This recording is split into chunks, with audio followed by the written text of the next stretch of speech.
ગરીબમાં ગરીબ પરિવારનું સંતાન પણ અભ્યાસથી વંચિત ન રહે તે હેતુથી પુસ્તકનું વિતરણ કરવામાં આવે છે. છેલ્લા 10 વર્ષોથી તથા પુસ્તક વિતરણના કાર્યક્રમમાં આ વખતે સેવક એજ્યુકેશન એન્ડ ચેરિટેબલ ટ્રસ્ટ દ્વારા 51,000 જેટલા વિદ્યાર્થીઓને વિનામૂલ્યે પુસ્તકો અને નોટબુક સહિતની સ્ટેશનરી આપવાનું શરૂ થયું છે.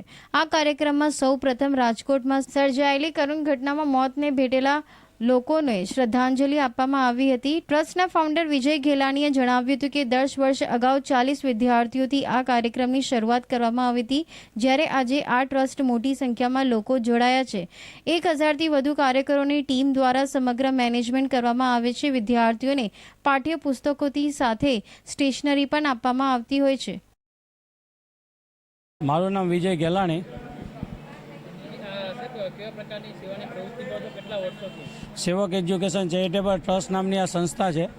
છેલ્લા 11 વર્ષથી પુસ્તક વિતરણ કરે છે, જે આ વર્ષે 51,000 વિદ્યાર્થીઓને પુસ્તકની કીટ આપવાનું છે.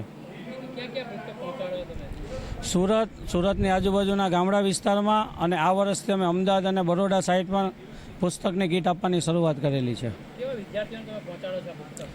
આ પુસ્તક કીટ માટે અમારી સંસ્થાની અંદર જે વાલીઓ રજિસ્ટ્રેશન કર્યા હોય તેમાં ગરીબ બાળકો હોય છે, મિડલ ક્લાસના બાળકો હોય છે, અનાથ બાળકો હોય છે કે જેને માતા પિતા નથી. કોરોના કાળમાં ઘણા બધા માતા પિતાઓ એક્સપાયર થઈ ગયા હતા, એના બાળકોને અમે ફ્રી પુસ્તક વિતરણ કરીએ છીએ. વિજયભાઈ, શું કહેશો, લોકો જનરલી નોટબુકનું વિતરણ કરતા હોય છે, તમે પાઠ્યપુસ્તકો સહિત કીટ કેવી રીતે વિચારોને આ વખતે 51,000 જેટલા આપી રહ્યા? પાઠ્યપુસ્તક એક એવી ચોપડી છે કે બાળકોને ભણવામાં પહેલી એ જરૂરિયાત પડે છે, અને ખાલી સરકારી સ્કૂલની અંદર જ પાઠ્યપુસ્તક ગવર્મેન્ટ ફ્રીમાં આપે છે. પાઠ્યપુસ્તક પ્રાઇવેટ સ્કૂલમાં લેવાના હોય છે અને કોસ્ટલી હોય છે, તો અમે નોટબુકની સાથે પણ પાઠ્યપુસ્તક દેવાનું એક આયોજન કરેલું છે.